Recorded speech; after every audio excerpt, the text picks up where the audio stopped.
beginning, and then you don't need to struggle with it again. So now we're going to go to the preview. So our first question we're going to answer, we know this is William Shakespeare. We're going to say let's do that, Montague. Right, so that's how I thought we're going to spell Montague. Here we're going to select Juliet and Tybalt, and here we're just going to say Juliet was the one to say everything here. And the last one we're going to say does discuss the sincerity, and we're just going to say it's not. Submit. So now I can view my score, and let's see how I did. View score. And immediately, and just before we scroll down, you need to understand this, the process behind this. What's great for learners is we often hand out tests or all sorts of things to determine if our kids know what's going on. But the time that has to go from them writing the test to getting feedback on whether or not they understand it is so long that by the time they actually want to answer the questions, they've forgotten what this whole thing is about. Right. I see there is a question. So, Sizwe, I'm going to allow you to unmute so that you can ask your question.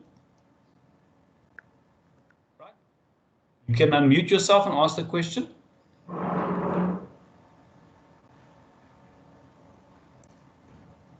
Just click on the microphone button to unmute yourself.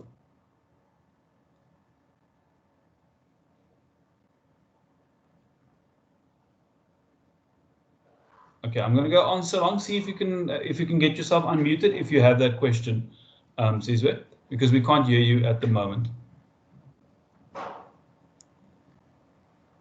All right, so let's have a look at how I did. I've got 10 out of 24, which by no account is a great score. Now let's see, where did this whole thing go wrong? I got 1 out of 1 for the first question. Okay, I got Montague. I thought I had that right, but these are the answers, and it's not quite spelled correctly, which is a bit of an issue. Now, yeah, I've got 2 out of 2. I'm happy with that. Okay, I've got that one right, this one wrong, this one wrong, that one right, this one wrong, that one. I've got 5 out of 5, so I should do quite well. And yeah, I've got 0 out of 10 because I can't mark this. This cannot be marked automatically. Now, this is a problem. And here comes a little trick that you need to keep in mind. So let's go back to I'm going to go back to the form. So this is how I did in my quiz. I'm not particularly happy with that. So now let's go to the responses and see what the responses looks like. Here I've got my insights. How are my learners doing in this one so far? So the first one got 0 and this one got 1. Unfortunately for them, they actually only completed 2 questions. So it's not really a fair judgment of what happens. So you'll see the summary is quite nice in the sense that you get to see the insights here, how kids are scoring on average. There's a frequently missed questions part over here. So you can see, so what are they getting wrong?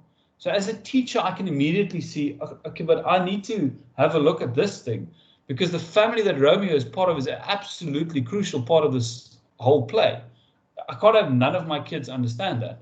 Over here, okay, at least, if nothing else, they know that Shakespeare wrote that Shakespeare wrote Romeo and Juliet. So that's a start. Not a good one, but it's a start at least. And I can see the responses over here, and I can see how it went. And here I've just got the it's not, which isn't a great answer, but I don't know if it necessarily deserves 0. So here I can go question by question. And this is where it gets, where we can start having a look at changing things around. And that's why the auto marking thing is useful when you've just got a whole long list of multiple choice. Then an auto marking quiz is great. And I use those a lot. It's a great way to just quickly determine if kids know what's going on. You'll give them 10 questions on whatever it is, 20, 30, 40, 50. 50 questions doesn't even take that long if all they're doing is they're just selecting things. And of course, all of you that are in this session have filled in a Google form. You all know that it is not an incredibly painful thing. It works wonderfully well on a mobile device as well. So I think because we use Google Forms a lot in our training platform these days, a lot of teachers are a lot more exposed to it and can now get a sense of how you will go about setting them up and understanding how to use them. But from here, I can now actually go and change certain things. So if I go to the first person who answered, we know that wasn't great. That wasn't a great thing. Actually, let's go to the individual, because let's go to this one, right, to this question. So now I'm looking at the second question, and I see the responses that learners actually added. And I see Montague, and I think, okay, well, it's not correctly spelled, but it's close enough. We're going to give it, I'm going to say that's fine. And now it gets changed, the mark. But the problem is the learner's already been able to see that mark instantly before so the scores were released immediately. So he never actually got to know whether or not he's right. Let's go to the next one. So we'll open up this one and we see, okay, they got it right. This is fine. Over here, we look at it, and now we can actually go and respond to the way it was answered. Now, the one thing about the radial, this one over here, it's not always so responsive, but luckily, because it's fixed, it should be correct. We shouldn't have to worry too much about what they were saying, because our auto marking thing would be able to pick this up correctly. It's specifically when we've got these ones, the ones where they need to answer by filling something in. And now we can go to the last one, which is where it becomes very nice. And here I can see the ungraded responses.